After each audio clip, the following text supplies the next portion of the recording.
ça faisait longtemps que j'avais pas fait le petit pistolet là, à la Lucky Luke, j'espère que c'est toujours aussi pépite. Bref, je crois qu'on a à peu près tous et toutes fait notre rentrée actuellement, que ce soit au collège, au lycée, aux études supérieures, BTS, école de commerce, ce que je voulais, fac.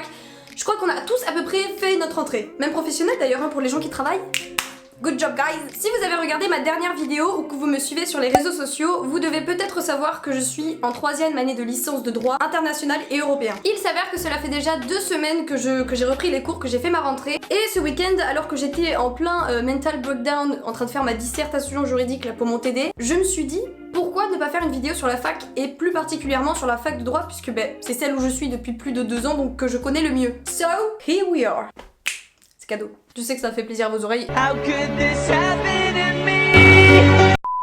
Dans cette vidéo, je vais vous expliquer un peu comment fonctionne la fac de droit, comment s'articulent les cours, les TD, les examens. Mais surtout, je vais vous parler de mon parcours scolaire, de mon expérience en tant qu'étudiante en droit, en fac de droit. Mes petits conseils pour vous aider à gérer votre organisation au niveau du travail, mais aussi pour gérer votre stress, vos petits moments de qu'est-ce que je fous là? Donc let's go! À la fac, que vous soyez en fac de droit, en fac de biologie, en fac de langue, en fac de ce que vous voulez, vous aurez des CM. Les CM, ce sont les cours magistraux, donc les cours qui se passent souvent en amphithéâtre, mais ça peut aussi être dans une salle de cours basique à la fac. Il y a un professeur qui va faire son cours dans la matière où il enseigne devant 100 personnes, 200 personnes, voire 1000 personnes selon la filière où vous êtes. Par exemple, nous en droit, en L1, on est 12 milliards. Ensuite, à côté des CM, des cours magistraux, il y a les TD. Les TD, c'est travaux dirigés. En fait, vous allez être en plus petit effectif. Par exemple, nous en droit, c'est une espèce de petite classe avec 20 à 30 personnes maximum où vous allez avoir un cours avec un chargé de TD qui va reprendre pendant 1h30 un point du cours que vous avez fait à travers un exercice pratique que vous aurez à faire. Nous on a des dissertations par exemple, on a des cas pratiques, on a des commentaires d'arrêt, de textes, de décision, voilà. Et enfin, les examens se font à la fin de chaque semestre. À la fac, il y a 2 semestres, de septembre à janvier si je dis pas de bêtises, et de janvier à mai. Après ça dépend toujours des facs, de quand s'arrêtent vos cours, mais en gros c'est ça. Et à la fin de chaque semestre, vous avez évidemment des examens dans chaque matière pour valider votre semestre, tout simplement. Et à la fin de l'année, pour valider votre année, il faut que vous ayez minimum 10 sur 20 avec vos 2 semestres cumulés. Voilà, donc maintenant que la partie descriptive un peu chiante était faite, on va pouvoir passer au moment où je raconte ma vie. Quand j'ai eu mon bac en 2017, donc c'était un bac ES, je me suis dirigée vers des études supérieures, à savoir les études de droit. Je ne savais pas trop dans quoi je m'aventurais, je savais pas trop vers où j'allais, et j'ai pas choisi la fac de droit par conviction profonde de me dire ouah c'est ce que j'ai envie de faire, mais en fait c'était juste que c'était le cursus qui me déplaisait le moins parmi tous les autres cursus, et que je voulais faire des études supérieures. Moi à la base ma passion c'est le théâtre. Moi mon rêve depuis que je suis toute petite, c'est de devenir comédienne. Mais comme c'est un milieu incertain en termes de débouchés, faut pas se mentir, je me suis dit à un moment, un bagage universitaire ça peut toujours servir, ça sert de sécurité. Comme ça, si plus tard tu finis par devenir comédienne ou par essayer de le devenir, t'as toujours un plan de sécu au cas où ça foirade un peu, tu vois. Si je vous dis tout ça, c'est parce que j'imagine que certains et certaines d'entre vous ont des passions dont ils aimeraient vivre, que ce soit du sport, de l'art, quel que soit, sous quelque forme qu'il soit, mais qui à un moment ou un autre se confrontent à la réalité qui est est-ce que je vais y arriver? Est-ce que je vais réussir? Est-ce que je vais pouvoir en vivre? Et autant j'ai la chance d'avoir des parents qui me soutiennent dans absolument tout ce que je fais et j'en suis extrêmement reconnaissante, autant par rapport à moi-même, je me suis vite rendu compte que malgré ma passion vraiment énorme pour le théâtre, j'avais besoin de valider un certain niveau d'études juste pour moi me sentir en sécurité. Voilà, je ressentais cette envie de faire ça. Donc j'ai commencé le droit. Comme je l'ai dit, je suis en 3e année de droit, donc en 3e année de licence, et bien que je ne sois pas du tout l'élève parfaite, si encore il y avait un modèle d'élève parfaite, j'ai quand même un petit peu de recul sur la chose, et donc du coup je vais vous parler de mes ennuis, mes tristesses, mes galères, mes échecs, mais aussi mes réussites en droit. Parce qu'il faut savoir qu'en études supérieures, que vous soyez dans quelque institution que ce soit, il y a forcément un moment où vous allez douter, parce que c'est humain. Il y a forcément un moment où vous allez vous dire est-ce que ce que je fais me plaît vraiment? Est-ce que je le fais bien? Est-ce que je vais réussir? Donc c'est pour ça que je vais vous parler des trucs cool de la fac, mais aussi des trucs pas cool du tout qui me sont arrivés. Parce que ça sert d'expérience et si ça peut aider certains d'entre vous à se faire une idée et à ne pas avoir peur de se lancer dedans,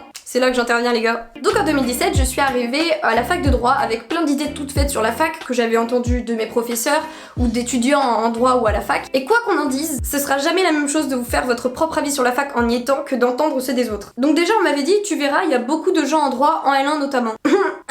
Mais je n'étais pas prête. Premier jour en amphi, j'arrive moi à l'heure pépouze pépère, genre c'est bon, j'arrive à 8h, ça commence à 8h. Erreur ma fille, erreur. J'ai fini sur des marches, genre il y avait tout le monde qui était là depuis au moins genre une demi-heure parce que c'était bondé. Comme je vous ai dit, il y avait 1000 personnes qui n'avaient pas mon temps. Moi j'arrive de la campagne, je suis une petite campagnarde, genre moi j'arrive à l'heure, c'est très bien. Non, il y avait des gens qui étaient là pour bosser et moi j'arrivais comme une fleur en mode Où est ma place?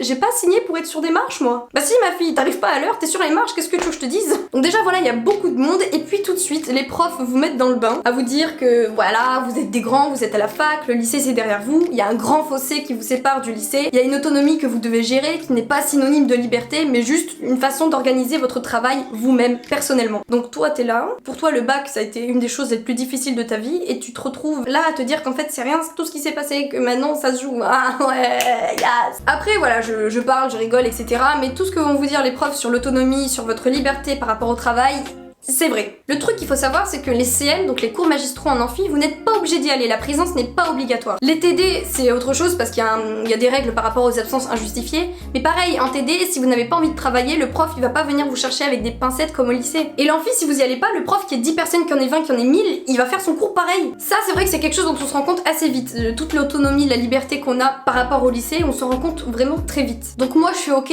je vois un peu le truc. Les premiers cours, j'y vais, je prends note, puis au bout d'un moment, les cours ne m'intéressaient pas tellement, voire pas du tout pour certains.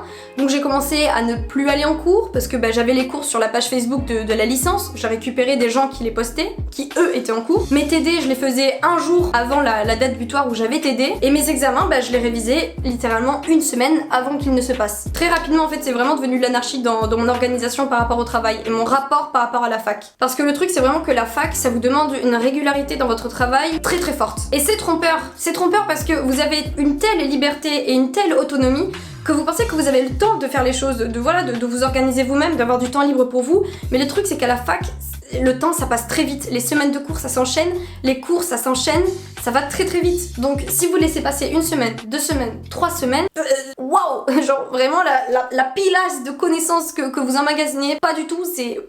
Et si je vous dis ça, c'est parce que moi j'ai mis 2 ans à comprendre cette logique. Là je fais la grande à vous dire avec mes beaux mots et mes belles phrases, mais pendant 2 ans je n'ai pas compris. Moi j'arrivais, je me dis putain mais les gens ils sont intelligents dis donc. Mais non, c'est pas qu'ils sont intelligents forcément Juliette, c'est qu'ils travaillent, ce que tu ne fais pas. Je dis ça, mais d'un côté mon premier semestre de L1, j'ai quand même assez travaillé. Certes j'ai pas travaillé autant qu'il le faudrait, mais j'ai su me donner des coups de boost quand il le fallait. Surtout que j'ai eu la chance de rencontrer une copine que j'avais dans un TD. Mathilde, si tu vois cette vidéo... I love you. Une copine qui m'encourageait vraiment à faire de mon mieux, à travailler, etc., à assister aux cours et avec qui je rigolais et je parlais énormément. Et ça c'est important aussi de trouver des bonnes personnes avec qui vous avez une bonne ambiance de travail. Ça c'est vraiment essentiel pour la fac parce que même si vous travaillez seul, c'est toujours beaucoup plus motivant, encourageant et efficace de travailler à plusieurs. Donc du coup mon premier semestre de droit, je l'ai eu avec 14 de moyenne. Oui, on peut... C'est mon seul moment de gloire parce qu'après... Donc bref, premier semestre, hop là. Et puis là, le deuxième semestre arrive. Et là, gros c'est chaud hein. Clairement je me suis prise une grosse claque dans la face et je me suis dit mais c'est un prank. Comme je vous l'ai dit, ça va vous arriver d'avoir des moments de doute, d'angoisse, d'anxiété. C'est normal, c'est humain, c'est surmontable. Même si c'est difficile, démotivant, décourageant, ce que vous voulez, c'est surmontable. Et ça, cette petite partie que vous avez surmontée, ça va vous forger pour le reste de vos études et pour le reste de votre vie. Mais clairement, quand ça m'est arrivé au deuxième semestre, j'ai eu une grosse phase de déprime. C'est un mot très fort pour une situation assez forte dans le sens où j'étais tout le temps très triste, j'étais tout le temps très vide, je me sentais très vide.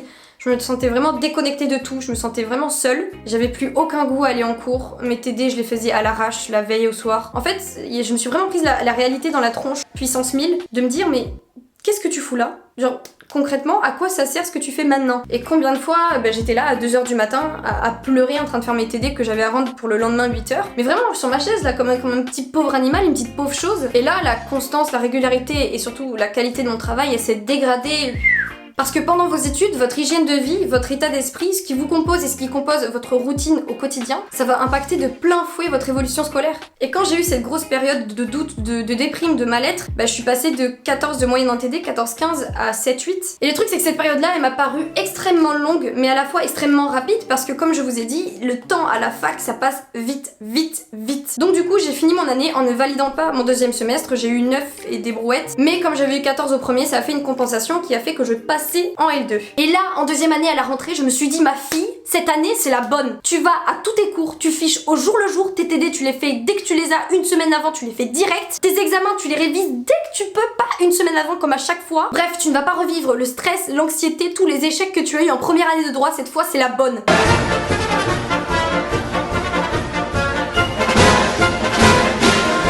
Évidemment, j'ai fait la même. Hop là. Voilà, après une semaine de cours, je n'allais plus en cours. Toutes mes bonnes résolutions, elles se sont envolée au premier cours. Quand j'ai vu ce que c'était, j'ai fait ouais, non, sans moi. Mais, grosse particularité, gros changement dans ma vie cette année-là, j'ai commencé le théâtre en conservatoire à Bordeaux et j'ai commencé mes vidéos sur YouTube. Je pense que c'est vraiment quelque chose d'essentiel pendant vos études de vous accorder un temps à vous. Si c'est pas forcément faire une activité sportive ou liée à l'art, ce qui est pas obligé, mais juste sortir, dire ce soir je vais voir tel ami, ce soir je vais voir telle projection au ciné, ou ce soir je regarde ma série tranquille dans ma chambre. C'est juste en fait organiser votre temps libre et votre temps de travail. Je sais que c'est une vision un peu utopiste, mais pour moi qui suis une grosse feignasse au niveau du travail, voilà, je m'y prends toujours au dernier moment parce que sinon j'ai pas l'adrénaline qui me fait que faut que tu bosses, là t'es dans la merde. Bah de me dire, là tu t'es éclaté, là c'est le temps où c'est un peu moins drôle mais tu le fais bien comme ça, après tu repars t'éclater. Et ça a marché plutôt bien. J'ai pas travaillé beaucoup plus que ma L1, mais je travaillais mieux, dans de meilleures conditions. Du coup j'étais beaucoup moins triste, j'ai fait face à beaucoup moins de doutes cette année-là. Parce qu'à côté, je faisais des choses qui me faisaient sentir vivre. Votre vie étudiante, ce qui est génial, c'est de vous organiser vous, d'organiser votre vie en fait. Vous êtes en train de forger l'adulte que vous allez devenir. Et ainsi, j'ai validé ma 2e année en droit avec 10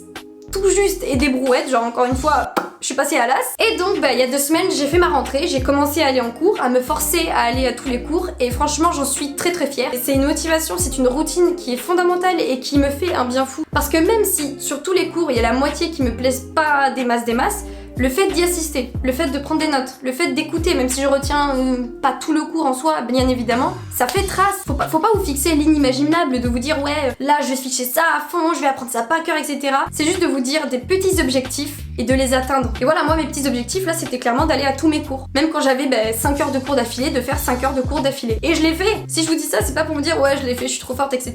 Mais c'est pour vous dire que je m'en sentais incapable et je n'en ai pas été capable pendant 2 ans d'études. Et là, je le fais et je suis rentrée dans une routine où je suis contente d'aller en cours, même pour des cours dont je suis pas méga fan. Si je devais conclure cette vidéo, je vous dirais qu'il n'y a pas de manière parfaite d'étudier à la fac. La meilleure, c'est de trouver celle qui vous correspond. Que ce soit aller en cours, travailler chez vous sur les manuels ou travailler à la bibliothèque universitaire, le plus important, c'est de vous épanouir dans une organisation qui vous correspond. Si ce qui vous correspond, c'est aller en cours, prendre tous les cours, parfait. Si ce qui vous correspond, c'est prendre des manuels, prendre des articles, etc. et de faire votre propre cours en BU ou chez vous, c'est bien aussi. Ce qui est important, c'est le résultat final, c'est de vous dire les connaissances que je dois savoir en cette année, je les sais. Dans tous les cas, ne paniquez pas, si vous n'êtes pas à la fac, si vous y êtes, ne paniquez pas. Prenez du temps pour vous, réfléchissez bien, trouvez votre organisation, ça presse pas. Le plus vite, c'est le mieux, mais parfois, faut s'expérimenter à plusieurs façons d'apprendre et de travailler pour trouver la bonne. Pareil, surtout, n'hésitez pas à vous rediriger vers un autre cursus si ce que vous faites ne vous plaît pas. L'important, c'est que ça vous corresponde. Sur ces paroles, je vous embrasse très fort, ma mif. Prenez toujours bien soin de vous. Courage à vous pour vos études, où que vous soyez ou pour votre travail. Gardez la pêche. Sur ce, moi je vous fais de très gros bisous. Comme d'habitude, si vous avez aimé la vidéo, n'hésitez pas à la liker, à vous abonner, ça me ferait trop plaisir. Je vous fais des grosses bises. Mouah.